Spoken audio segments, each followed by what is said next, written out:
شروع اللہ کا نام لے کر جو بڑا مہربان نہایت رحم والا ہے۔ رات کی قسم جب وہ چھا جائے اور دن کی قسم جب وہ روشن ہو جائے، اور اس ذات کی قسم جس نے نر اور مادہ پیدا کیے کہ تم لوگوں کی کوشش طرح طرح کی ہے۔ سو جس نے اللہ کے رستے میں مال دیا اور پرہیزگاری کی اور بہترین بات یعنی کلمہ توحید کو سچ جانا، تو اس کو ہم آسان طریقے کی توفیق دیں گے، اور جس نے بخل کیا اور بے پرواہ بنا رہا اور بہترین بات کو جھوٹ سمجھا، تو ہم اسے رفتہ رفتہ سختی میں پہنچا دیں گے، اور جب وہ دوزخ کے گڑھے میں گرے گا تو اس کا مال اس کے کچھ بھی کام نہ آئے گا۔ یقیناً راہ دکھا دینا ہمارا ذمہ ہے، اور بے شک آخرت اور دنیا ہماری ہی ملکیت ہیں۔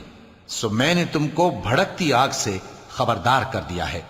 اس میں وہی داخل ہوگا جو بڑا بدبخت ہے، جس نے جھٹلایا اور منہ پھیرا،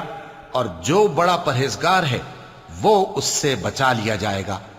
وہ جو اپنا مال دیتا ہے تاکہ پاک ہو، اور اس لیے نہیں دیتا کہ اس پر کسی کا احسان ہے جس کا بدلہ اتارا جائے،